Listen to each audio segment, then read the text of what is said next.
गाड़ी में रहना।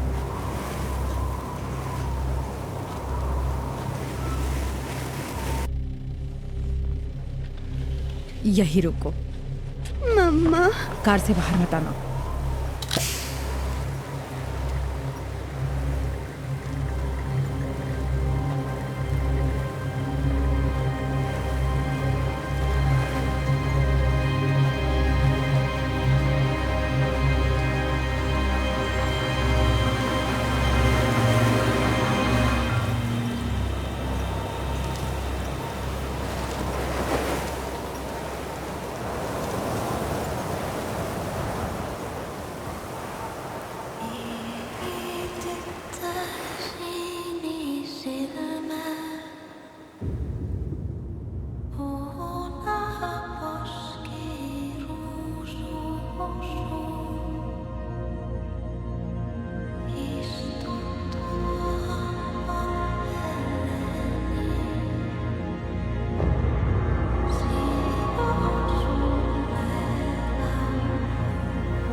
ये वो स्पीच नहीं है जो हमने लिखी थी।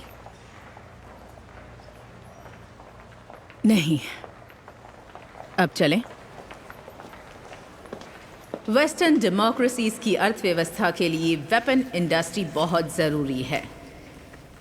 मैं उनमें से एक हूँ जिन्होंने अपने करियर में बहुत से जंग परस्त इलाकों में काम किया है और मेरे काम की फंडिंग इंटरनेशनल ऑर्गेनाइजेशंस और स्टेट्स करते आए हैं।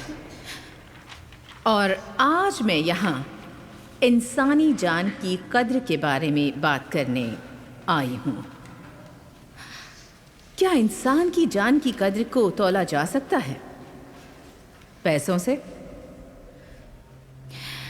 पिछले हफ्ते मैंने हेलसिंकी में एक मीटिंग अटेंड की जहां ये तय हुआ कि हमीना स्टील, एक सरकारी कंपनी जिसे सऊदी अरेबिया को $100 मिलियन के हथियार बेचने की इजाजत मिलने वाली है, इसमें इंसानी जान की कद्र कहां है? रिपब्लिक ऑफ फिनलैंड ऐसे देश को हथियार क्यों बेचना चाहता है जिसे ह्यूमन राइट्स की इज्जत ही नहीं है? एक ऐसा देश जो इन्हीं हथियारों के दम पर लोगों और पर्यावरण को नुकसान पहुंचाएगा। जिन हथियारों की हम बात कर रहे हैं वो इस वक्त सऊदी अरेबिया के लिए रवाना हो चुके हैं। मैं इस डील को होने से रोक नहीं पाई, मैं नाकाम रही, लेकिन मैं कभी हार नहीं मानूंगी।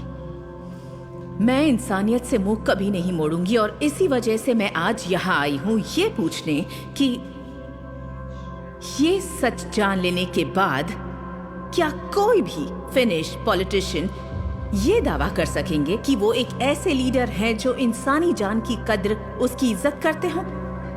हम सिर्फ अपना मुंह नहीं फेर रहे हैं, बल्कि हम उन गुनाहों के हिस्सेदार बन रहे हैं इस वक्त भी जब हम यहाँ बैठे बातचीत कर रहे हैं।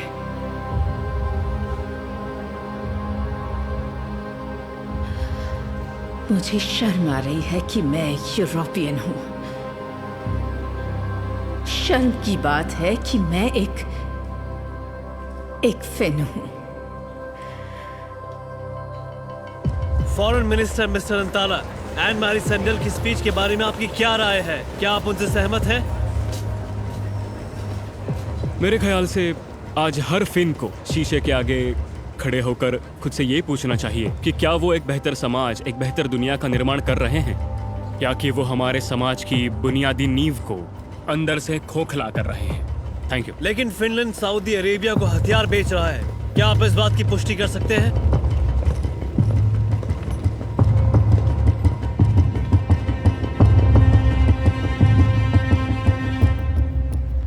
आप बहुत अच्छे से जानती है कि किसी मीटिंग में जहां ऐसे संजीदा मुद्दों पर चर्चा की गई हो, जहां कॉन्फिडेंशियलिटी सबसे अहम होती हो, उन पर बात करना हर नियम के विरुद्ध होता है।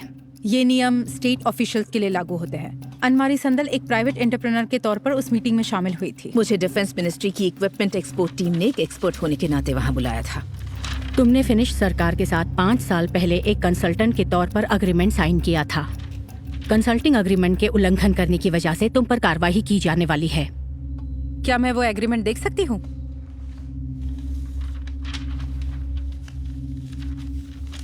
क्या मेरी क्लाइंट कार्रवाई के दौरान काम कर सकती है? नहीं।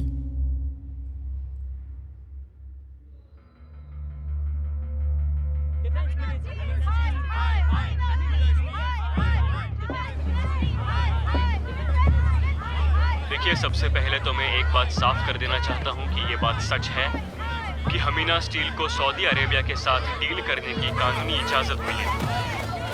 इस बात में कोई दो राय नहीं है। क्या ये हथियार सऊदी अरेबिया के लिए निकल चुके हैं? इस वक्त तो मैं इस डील की कोई भी डिटेल्स शेयर नहीं कर सकता।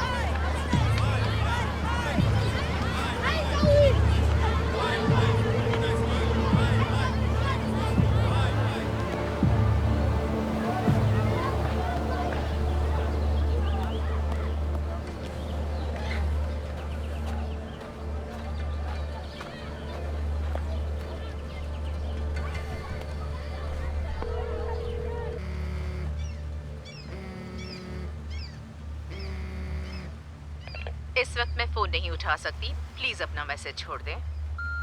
हे अनमारी, अमीलिया बोल रही हूँ, मुझे कॉल कीजिए। क्या आपने देखा आपकी स्पीच का क्या असर पड़ा है? प्लीज मुझे फोन कीजिए, ये बहुत जरूरी है। मंगलवार को हुई मीटिंग में यूरोप के मिनिस्टर ऑफ ट्रेड ने अंतर्राष्ट्रीय हथियारों की होने वाली डील्स के नियमों में सख्ती की मांग की है। एक वक्त पर फॉरेन मिनिस्टर रह चुकी एन मैरी सैंडल की स्पीच का यूरोप की आवाम पर गहरा असर दिख रहा है। अब हमें देखना है कि बाकी के देश इस पर कैसे रिएक्ट। नेबिस पास कर, जल्दी कर। नेबिस जल्दी पास कर, ऐसे गोल नहीं होगा। नेबिस इधर तो, नेबिस हाँ नेबिस इधर पास करना। अरे नेबिस, ओहो गोल। यूरोपियन राज्यों की मांग है कि यूएन सिक्योरिटी काउंसिल नए डिसआर्मामेंट एग्रीमेंट की पुष्टि करे जो कि हथियारों के एक्सपोर्ट पर ज्यादा सख्ती से रोक लगा सके। यूएन के सेक्रेटरी जनरल थियो स्लोबो ने अभी तक इस स्पीच पर कुछ नहीं कहा है। जिन हथियारों की हम बात कर रहे हैं वो इस वक्त सऊदी अरेबिया के लिए रवाना भी हो चुके हैं। मैं इस डील को नहीं रोक पाई, मैं नाकाम रही। आदर्शों को होना अच्छी बात है, लेकिन उनसे ये उलझे हुए अंतर्राष्ट्रीय मसले हल नहीं होते। लेकिन उनकी स्पीच का असर साफ दिखाई दे रहा है और ऐसा माना जा रहा है कि अब पूरे विश्व में उनकी स्पीच से एक चीज तो पक्की हो जाएगी, बदकिस्मती से संदल मैडम का करियर अब खत्म हुआ।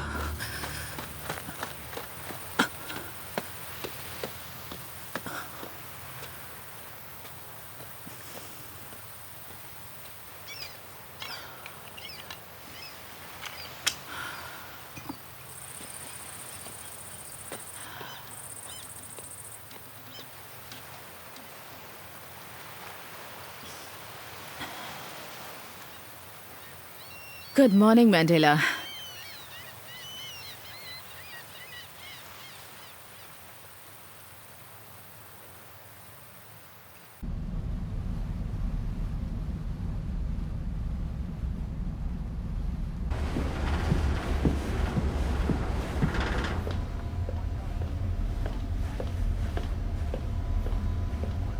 कुछ देर पहले वो हमारी तरफ आने के लिए निकल चुके हैं।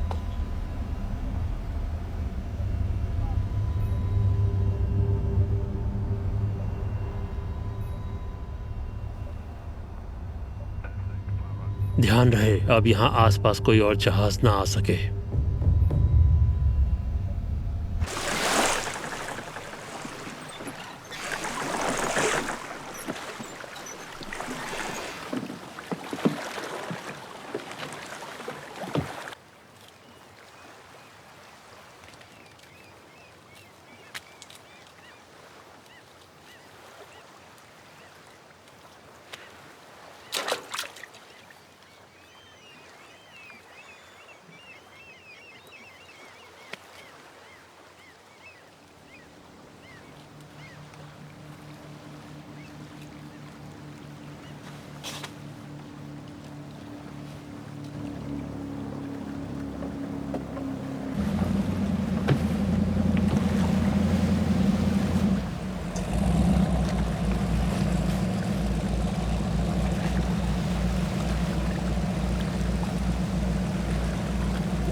तुम यहाँ हो, फोन क्यों नहीं उठा रही हो?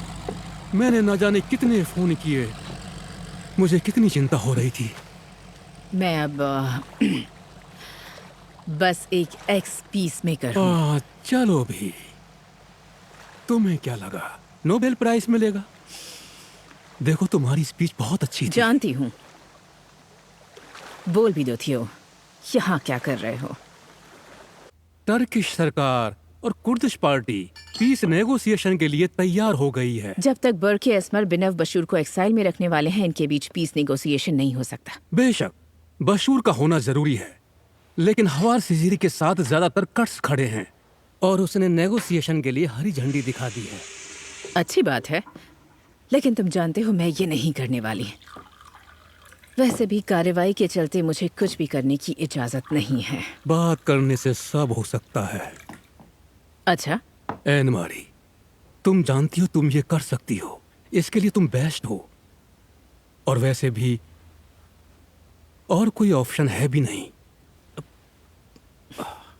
तुम यहां रहोगी तो शर्त लगा लो, तुम अपने इस जाल में फंस जाओगी या यहां से भाग निकलोगी। टर्की तो नहीं जाऊंगी। तुम इकलौती इंसान हो जो टर्क्स और कर्ड्स के बीच में शांति और अमन ला सकती हो, वो भी इतने कम वक्त में। क्यों? तुम उनकी दुनिया जानती हो। हाँ, लेकिन ये वक्त की कमी किस लिए?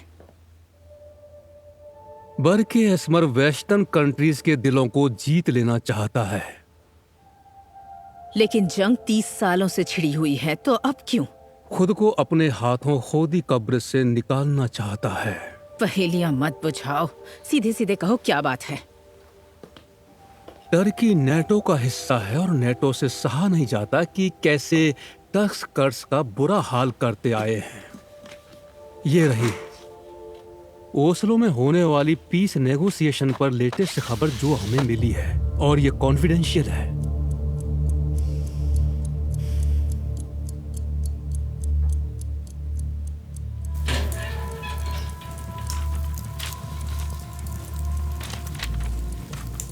मैंने सारी तैयारी कर ली है। तुम अपनी बेस्ट टीम चुनो। होने वाली कार्यवाही की चिंता मत करो, वो हम संभाल लेंगे।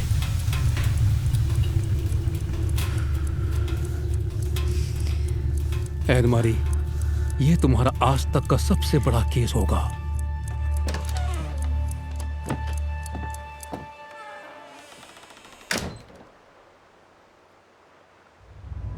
बहुत अच्छे। अब सुनो, हमें जो करना है जल्दी करना होगा। तुम्हें और तुम्हारी टीम को पूरी तैयारी करनी होगी। गलती की गुंजाइश नहीं है, वक्त बहुत कम है।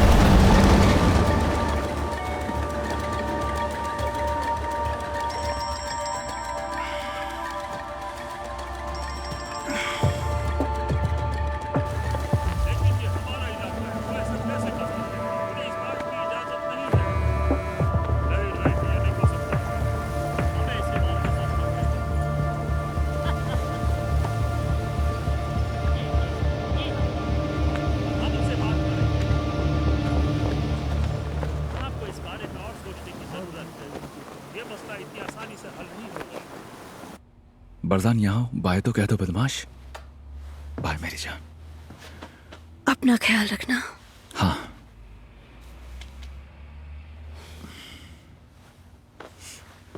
मैं ठीक लग रहा हूँ? अच्छे लग रहे हो। हमें तुम पर बहुत गर्व है बदमाश।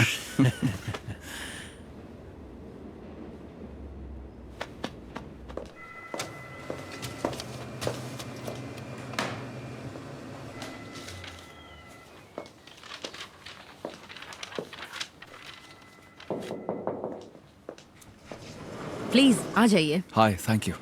मैं एमिलिया एंग्लोम हूँ। दियारा मेदी।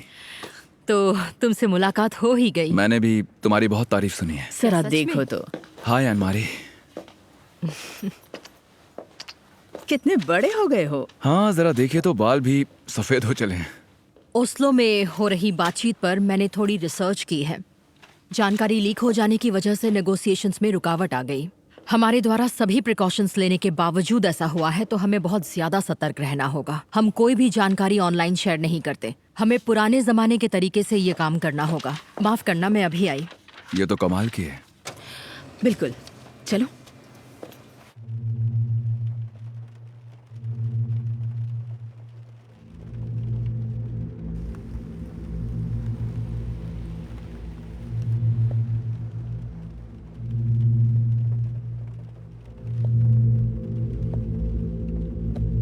पिछले हफ्ते मैंने हेलसिंकी में एक मीटिंग अटेंड की, जहां ये तय हुआ कि हमीना स्टील एक सरकारी कंपनी। ठीक है, कोशिश करते हैं। तुम एस्पर हो और तुमसे ज़ेर। चलो। देखो, कर्ड्स को टेररिस्ट मानना बंद कर दो। लाखों कर्ड्स हैं जिनका गुरिल्ला मूवमेंट से कोई लेना देना नहीं है। क्या गारंटी है कि आतंकवाद मूवमेंट रोक दी जाएगी? राह तुम दिखा सकते हो। तुमने अभी मुझे कर्डिश गुरिल्ला से कंपेयर किया, बहुत इंसल्टिंग हाँ है। यार, ये सही कह रही है, संभल कर। सिजर कभी एस्मर के सामने ऐसा कुछ नहीं कहा। मुझे समझाने का मौका दो। हाल ही में पार्लियामेंट्री इलेक्शंस हुए थे और बहुत से इलाकों में कर्डिश नेताओं को ज्यादा वोट्स मिले, बहुत से इलाकों में मेजोरिटी मिली। लेकिन फिर क्या हुआ? कुछ ही दिनों में तुमने फिर से इलेक्शंस कराने का फैसला सुना दिया, जिनमें शुरुआती वोट शामिल नहीं किए जाएंगे। और जब री इलेक्शंस होने थे, तब पुलिस ने तरह तरह के हथकंडे अपनाए, चक्के जाम करवाए, एक्सीडेंट्स करवाए, रास्ते बंद करवा दिए, और तो और लोग गिरफ्तार किए गए, मीडिया को रोका गया। इतना सब कुछ किया गया ताकि कर्ड्स वोट देने जा ही ना पाए। तो मेरा मतलब है कि क्यों ना तुम ही कोई हल बताओ। क्या गारंटी है कि और गिरोह नहीं बनेंगे? तुम हर कदम पर टर्की के नागरिकों को डराते रहोगे तो हालात कैसे सुधरेंगे? आसान है। अगर तुम हमें वही अधिकार दे दो जो कि टर्की के नागरिकों के पास हैं, तो हम डिसआर्मामेंट के बारे में सोच सकते हैं। गुड। अब सोचो बाटना के बारे में। असली इरादे। हाँ, लेकिन उसके असली इरादे तुम तो मेरे इरादे नहीं जानते। देखो, मैं बस यही कह रहा था कि तुम यहाँ सिर्फ इसीलिए आए हो ताकि तुम आने वाले इलेक्शंस में कर्डिश वोट हासिल कर सको। कम ऑन, ये तो जाहिर सी बात है। देखो, मैं भी सिर्फ अमन और शांति ही चाहती हूँ। सच में? गाइस, मुद्दे पर ध्यान दो। एस्मर एक ऐसा डिक्टेटर है जिसे डर है कि कहीं उसकी ताकत कोई छीन एमिलिया, न ले। वो तो जाहिर है, लेकिन वो हमारा मुद्दा नहीं है। पूरी तरह से प्रैक्टिकल बात करो। इनके बीच ऐसा क्या है, क्या डर है जो इन्हें शांति से परे कर रहा है? ओके, साइड स्विच करते हैं। नेटो के टर्की में काफी सारे मिलिट्री बेसेस हैं। नेटो के बेसेस, ऊपर से कर्डिश इलाकों में टर्की की आर्मी। हम हमेशा हमले के घेरे में रहते हैं। हम चाहते हैं कि हमारी अपनी मिलिट्री हो, जो तुम्हें भी मंजूर हो। नामुमकिन। टर्की को नेटो की जरूरत नहीं तुम है। एस्मर हो। क्या? अब तुम एस्मर हो। मैं एस्मर? क्या बेवकूफ। माफ करना। ठीक है। Carry on. हमें एक बेहतर राजनीतिक माहौल का अनमारी उतना ही संजय? अधिकार है जितना कि तुम हाँ? सभी को है। टॉम वेटा, नॉर्डिक पर्सनल प्रोटेक्शन से मैं आपसे मिलने आया हूँ। क्या बात है? एक्चुअली मुझे आपके साथ टर्की चलने को कहा गया है। फॉरेन मिनिस्ट्री को कैसे पता चला कि मैं टर्की जा रही हूँ? माफ कीजिए, मगर वो जानना मेरा काम नहीं है। इस वक्त एक कॉन्फिडेंशियल मीटिंग चल रही है। आने के लिए शुक्रिया। मैं इंतजार करूंगा।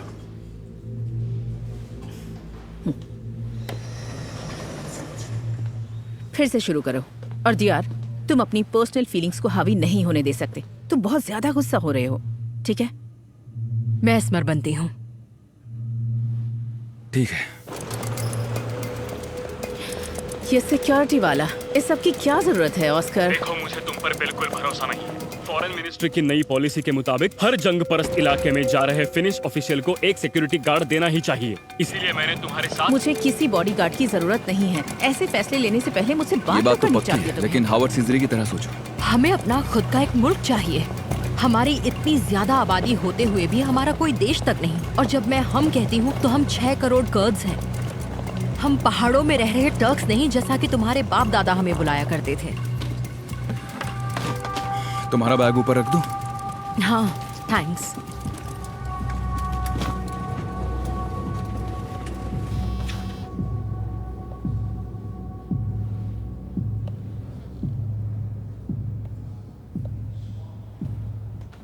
बोलो।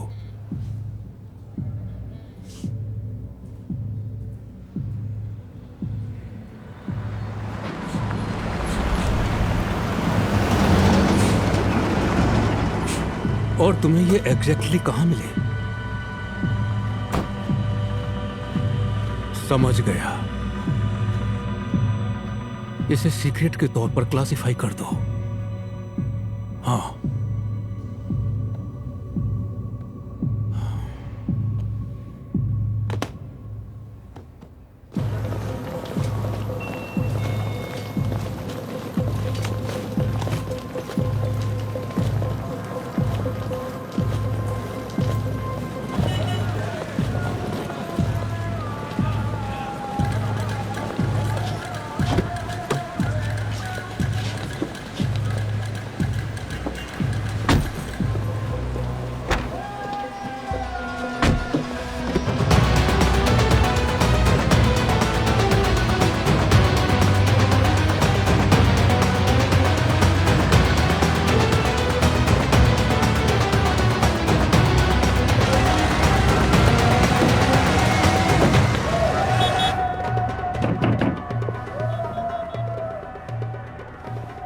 यहाँ से राइट लेकर गोल घूमकर जाते हैं। यस। हाँ, बोल रही हूँ। नहीं, नहीं, आप गाड़ी में ही रहिए। अब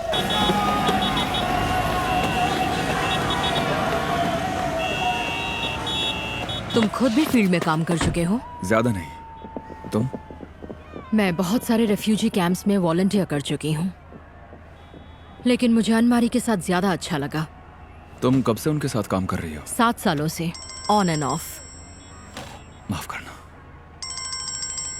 प्यारा बेटा है। शुक्रिया। हेलो।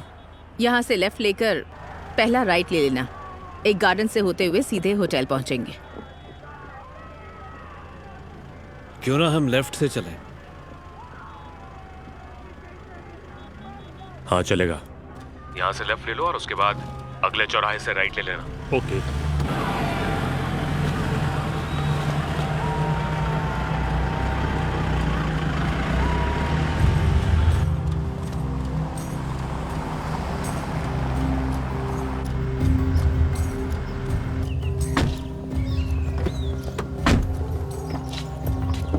एमेलिया, मिलने की जगह बदल गई है। सुबह मिलेंगे शहर के बाहर। सिजिर के लोगों को बता देना। ठीक है। क्या मैं देख सकता हूँ? तुम बिना बशूर के बारे में क्या जानते हो? 4 महीने से ज्यादा हो चुके हैं, वो इंटरपोल को कहीं नजर नहीं आए। तुम्हारे सोर्सेस क्या कहते हैं? बात नहीं की। अगर परमानेंट पीस चाहिए तो उनकी जरूरत पड़ेगी। जानता हूँ, लेकिन ऐसे हालात में ये नामुमकिन है। रिस्क बहुत ज्यादा है। तुम जानते हो ना हम यहाँ क्यों आए हैं?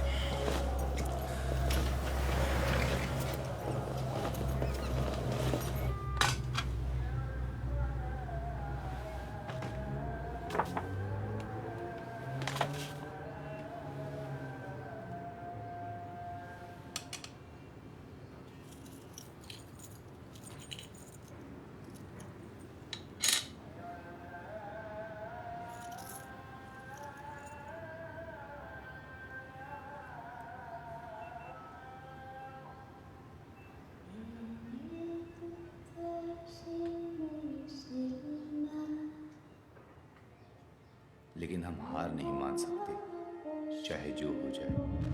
जीसस के लिए हम सभी उनके अपने बच्चे हैं। वो हम सभी को चाहते हैं हमारे गुनाह माफ हों और उनकी कृपा हम पर बनी रहे।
चलो। थोड़ी देर रुकना होगा।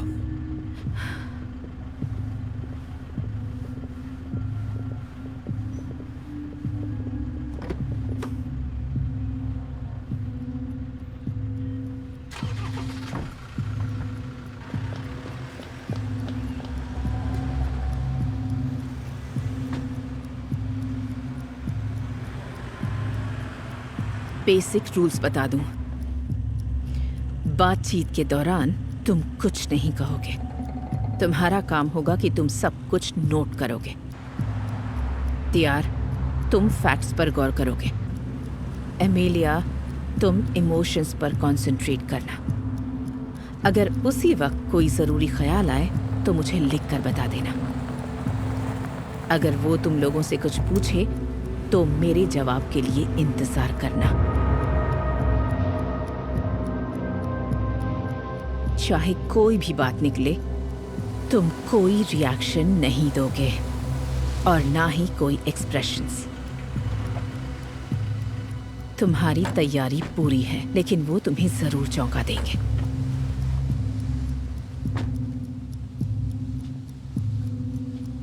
तियार, तुम मेरी बाईं ओर बैठोगे, एमिलिया दाईं ओर।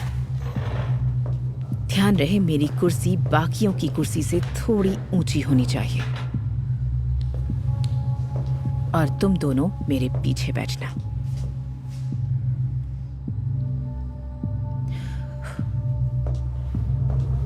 Good luck. पहली मीटिंग का एक ही लक्ष्य होगा कि हम दोबारा एक और मीटिंग हासिल करें।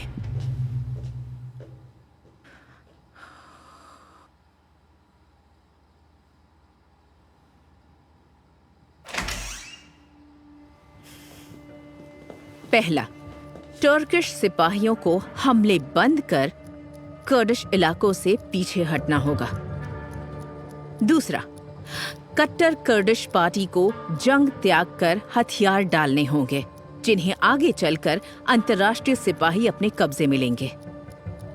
और तीसरा, हमें कुछ ऐसे नियमों पर सहमत होना होगा जिनके माने जाने पर किसी भी तबके के लोगों को कोई नुकसान नहीं पहुंचाया जाएगा, किसी भी ओर से। तो अभी तक क्या कोई सवाल है?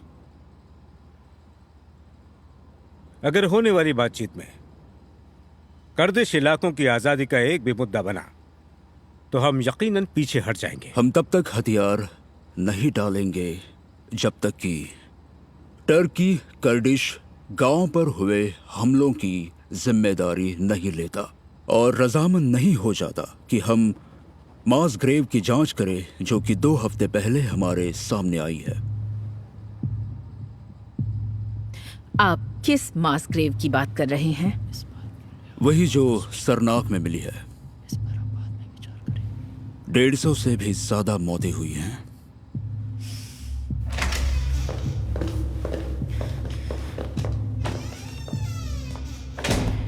हम इस मास ग्रेव के बारे में क्यों नहीं जानते? यहाँ इस बारे में कोई जिक्र नहीं है। सरनाक से मिली फील्ड रिपोर्ट्स देखो। वहाँ पास ही में एक रेफ्यूजी कैंप है और उस इलाके में पेट्रोलिंग भी होती है। कहाँ? तियार, तुम ढूंढो, हमारे पास वक्त नहीं है। हाँ, ये रहा। सरनाक से आ रहा डिप्लोमेटिक काफिला। 3 गाड़ियां, कंकाल मिले हैं। जांच के लिए अर्जी डाली गई थी। इंफॉर्मेशन की क्लासिफिकेशन है सीक्रेट।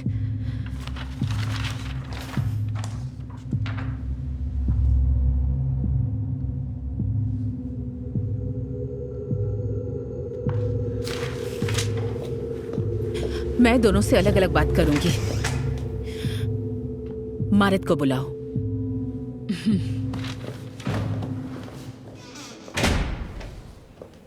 देखिए, मुझसे कहा गया था कि आप अमन के हित में हैं और आपने खुद भी तो ये बात मानी है। मैं बात करने आया क्योंकि मुझे जानना है कि नेटो और कौन सा नया ऑफर देगा। मैं यूएन के आदेशों का पालन करती हूँ। एक ही बात है,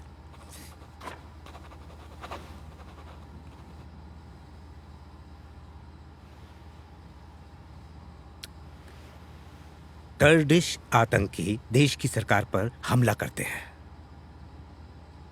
30 साल से करते चले आए हैं और मैं इनसे अपने देश की हिफाजत करता हूं। और वो ही मेरी गलती है ना? क्योंकि रशिया टर्की को अपना प्यादा बनाना चाहता है और यूनाइटेड स्टेट्स को हम पर हुकूमत चाहिए, पर हमारी तादाद बहुत ज्यादा है, हमें कोई खामोश नहीं कर सकता। प्रपोजल देना।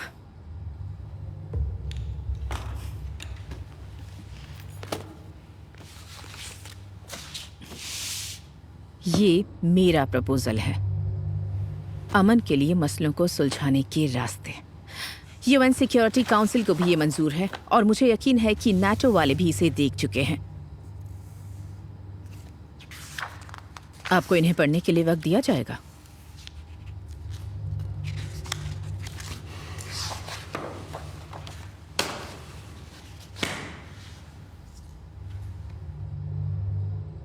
बिना बशूर का कहीं जिक्र तक नहीं है, लेकिन स्थायी हल तभी निकाला जाएगा जब वो खुद यहां आकर हमसे बात करेगा। इसी एजेंडा को फिर से प्रिंट करो। लिस्ट में बिना बशूर का नाम जरूर डालना। क्या हुआ? इन्होंने एस्मर के आगे हमारी लिस्ट रख दी और उसे प्रपोजल बता दिया, जो ड्राफ्ट था, जिसमें बहुत सी गलतियां भी थीं। हम इन मुद्दों पर बात करेंगे।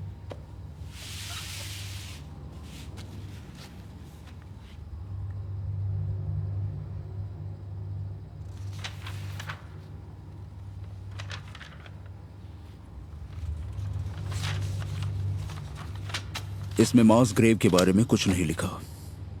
कभी कभी सच तक पहुंचने के लिए जो सोचा हो उससे अलग रास्ता लेना पड़ता है। अगर मास ग्रेव्स की जांच की जाएगी तभी हम बात कर सकेंगे परमानेंट पीस ट्रीटी की। जानते हैं, आप अपने पक्ष में गुरिल्लाज लेकर, जिन्हें दुनिया आतंकवादी मानती हो, अमन की बात नहीं कर सकते हैं। अगर आप कर्डिश में बात करना चाहते हैं तो मैं एक ट्रांसलेटर बुला सकती हूं, अगर आप चाहें तो।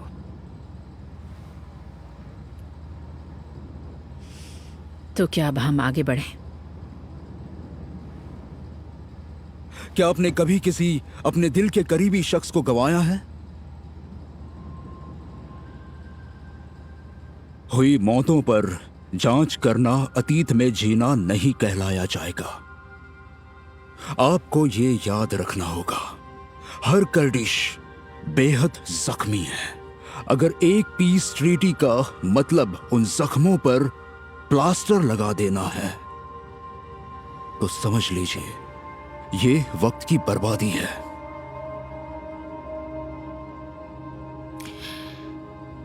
कर्डिस्तान नाम का देश आज तक ऑफिशियली बना ही नहीं है।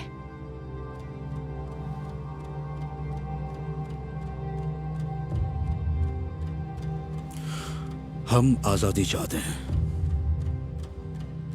अमन से रहने का एक मौका।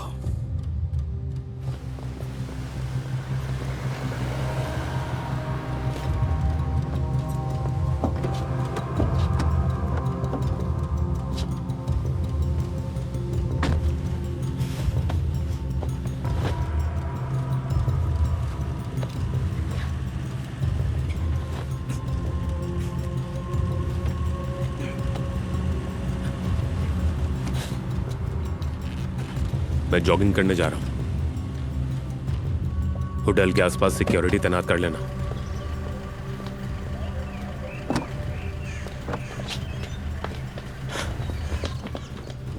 इसमें काफी वक्त लगेगा।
मैं उम्मीद करता हूँ कि आप मुझे मेरा काम करने से आइंदा नहीं रोकेंगी, वरना हम दोनों के लिए दिक्कत हो जाएगी।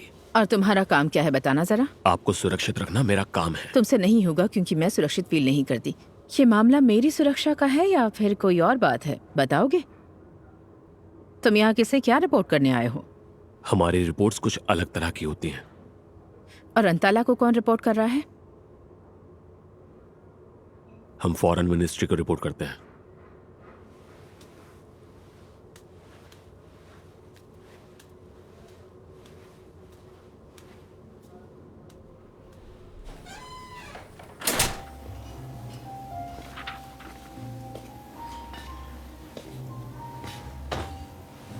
हाय,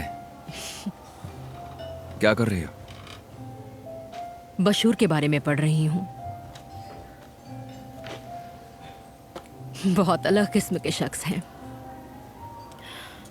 आज की मीटिंग के बारे में क्या लगता है? बहुत कुछ। पर वो दोनों आए तो सही। हाँ, शुरुआत अच्छी हुई। बहुत अच्छी बात है।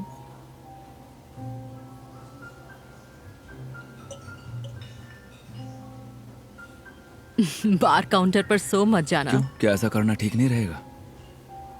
नहीं। ठीक है। क्या मुझे एक बियर मिलेगी?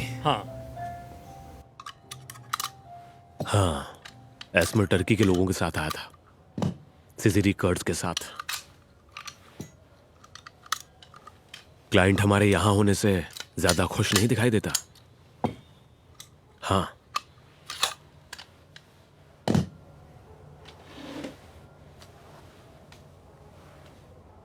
क्या फॉरेन मिनिस्ट्री से हमारे मिशन को लेकर कोई और डिटेल मिली है हमें? ठीक है।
हमारे पिता जो स्वर्ग में रहते हैं, आपका नाम परम पवित्र है, आपका राज है। पृथ्वी पर आपकी इच्छा वैसे ही पूरी की जाएगी जैसे कि स्वर्ग में होती आई है। हमारे पिता जो स्वर्ग में रहते हैं, आपका नाम परम पवित्र है, आपका राज है। पृथ्वी पर आपकी इच्छा वैसे ही पूरी की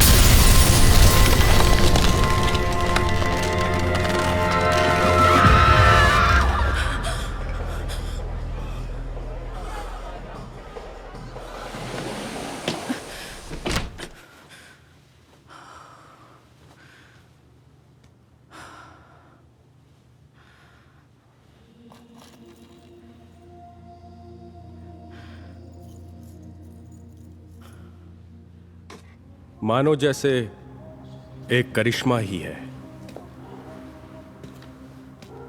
मालिक ने खुद उन्हें यहां भेजा था, यहां टर्की में एक लूथरन चर्च की नींव रखने के लिए।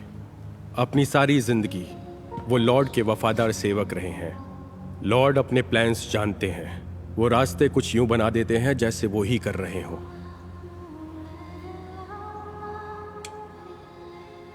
हमें हमारे नए लीडर का इंतजार है, कोई ऐसा जो सब कुछ बेहतर बना दे, जो नए पैगाम लेकर आए। ये कौन सी जगह है? ये अनमारी का घर है।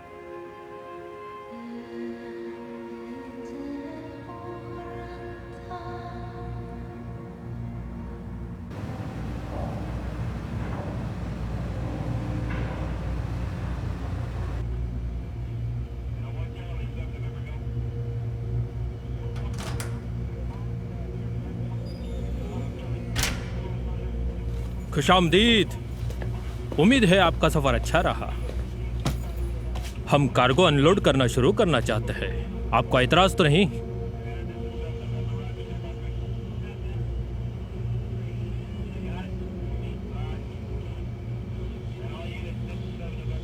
सामान उतारना शुरू करो। बहुत खूब।